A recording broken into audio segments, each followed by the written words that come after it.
Good morning. I'm JoeEd, Minister of Congregational Care here at First United Methodist Church, and I want to welcome you to our time of devotional. Before we begin with the devotional, let me share with you those names that I know of that need to be lifted up this morning in our time of devotion. Catherine Mayer, Betty Cantrell, Jackie Hanson, all are recovering from various different illnesses that they have. We want to keep the family of Reverend Henry Stevenson, who died last week, in our prayers. And we also want to continue to remember the racial unrest that permeates our community and our nation, that we might somehow find a way to bring that issue to the forefront, to handle what needs to be taken care of and move forward as the people of God. And then the COVID-19.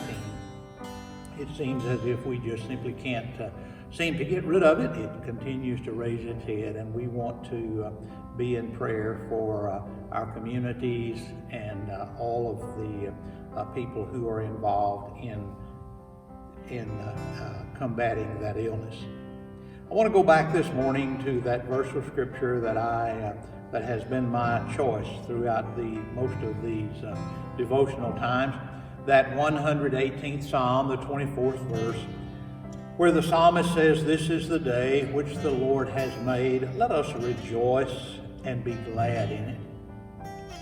And then I sit here in this chair in this beautiful sanctuary and say to you, we are truly living in unprecedented times, and we are.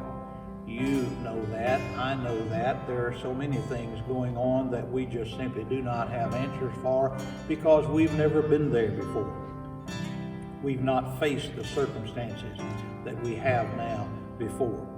The racial unrest we struggle with brings our raw emotion to the forefront as we try to identify and then rectify the injustices that are around us.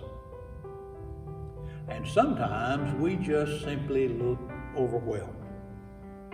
But the psalmist said, "This is the day which the Lord has made. Let us rejoice and be glad in it." How can we do that? Let me share a little story with you that I think speaks to our circumstances in the world we live in today. A long, long time ago, the Rose Bowl game of 1929, Georgia Tech and the University of California were playing. And in that game, a Cal player recovered a fumble. But in the confusion of the moment as he recovered the fumble, he started running the wrong way. A teammate tackled him just before he would have scored a touchdown against his own team. At halftime, all the players went to the locker room and sat down, not a sound from anyone. Everyone was wondering what the coach was going to have to say. And the young man who made the mistake simply sat over by himself with a towel over his head. When the team was ready to go back on the field for the second half, the coach announced that the same players who started the first half would start the second half. All the players left the locker room except this young man. He wouldn't budge. The coach looked back at him and called him again. And the young man said, "Coach, I can't do that. I am embarrassed and I am a disgrace to my university. I can't face that crowd in the stadium."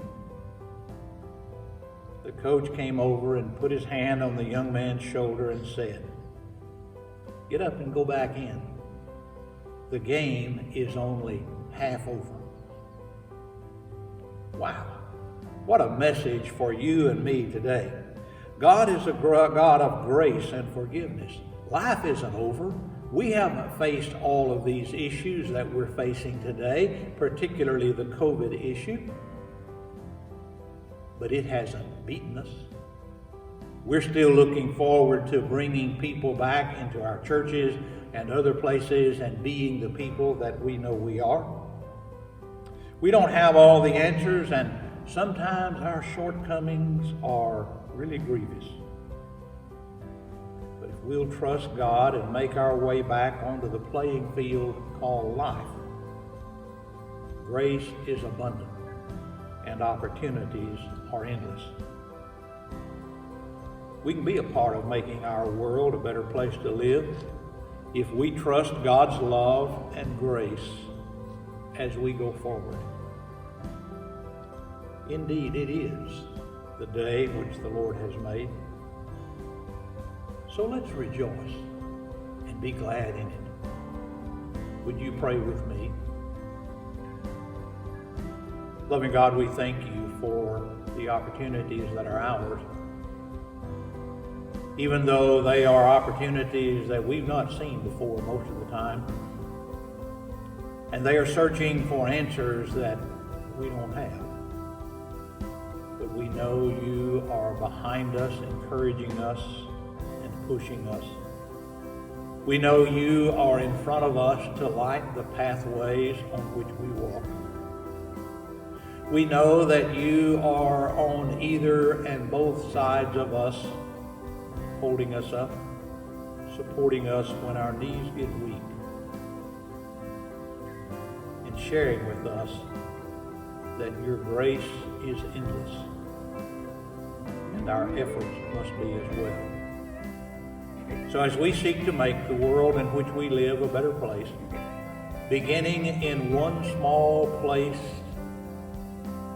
that we can make a difference, and then branching out, we thank you for your guiding love and for your eternal grace, as we ask it in your name.